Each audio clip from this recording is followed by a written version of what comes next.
कसबा पोटनिवडणूक ही बिनविरोध होणार या चर्चा अनेक झाल्या, मात्र आता या घडीला जेव्हा मी बोलतोय आता त्या सर्व चर्चा थांबलेल्या आहेत, कारण अर्ज माघारी घेण्याची तारीख आजची होती आणि 3 वाजेपर्यंत हे अर्ज मागे घ्यायचे होते.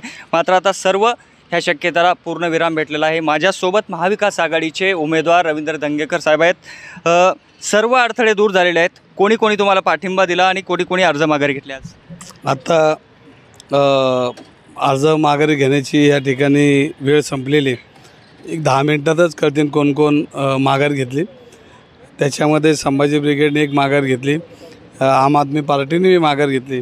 माझे मित्र सलीम बाबा जे पुण्यामध्ये ज्यांचं नाव चर्चेत असतं त्यांनी मला पाठिंबा दिलेला आहे. आणि आता यानंतर निवडणूक प्रक्रिया बाकीच्या सगळ्या जे काय आहेत प्रचार बिचार सगळं चालू होतील. आणि मी आज पुणे शहरामध्ये फिरतो आहे.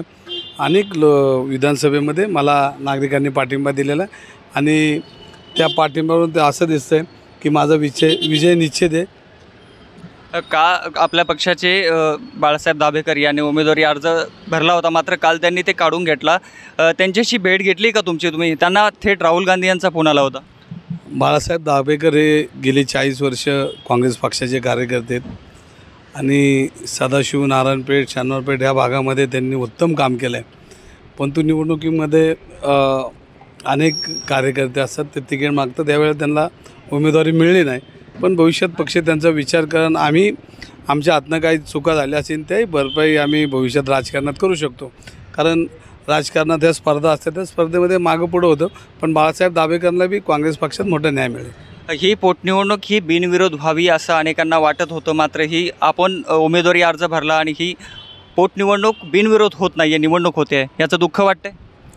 पहिला अर्ज मी नाही भरला, पहिला अर्ज रासनेंनी भरला आहे.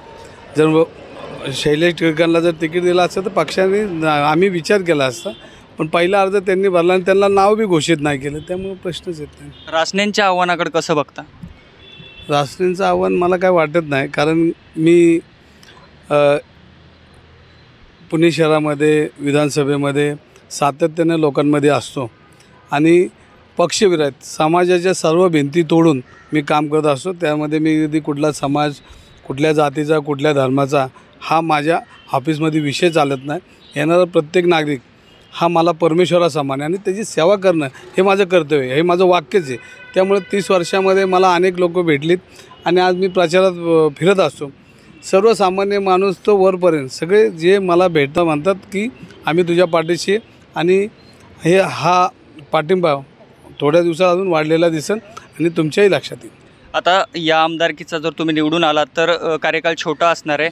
कुठले मुद्दे घेऊन तुम्ही प्रचारासाठी उतरणार आहात आणि निवडून जर आलात तर कुठले गोष्टीकडे तुम्ही लक्ष देणार आहात? मी निवडून येणार आहे, आले तर नाही, मी निवडून येणारच आहे.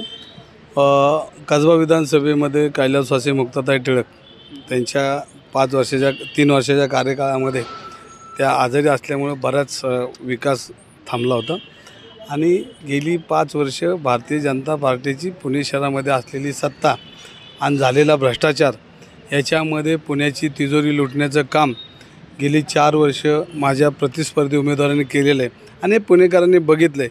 आणि अशा पद्धतीमध्ये पुणेकरांची तिजोरी खाली करणाऱ्याला कधी पुणेकर माफ करणार नाही आणि पुणेकर उघड्या डोळ्यांनी बघत असतात. धंगेकर साहेब, तुम्ही आता बोललेत की मी निवडून येणारच आहे. लीड कितीचा घेणार? निवडून नक्की येणार आहे. लीड तुम्ही मोजत राहा, आजपासून मोजमाप चालू होईल आणि तुम्हाला मतदानात दिवसापर्यंत तुम्ही मला भेटले तर तुम्हाला लीड बरोबर सांगेल मी किती. धन्यवाद.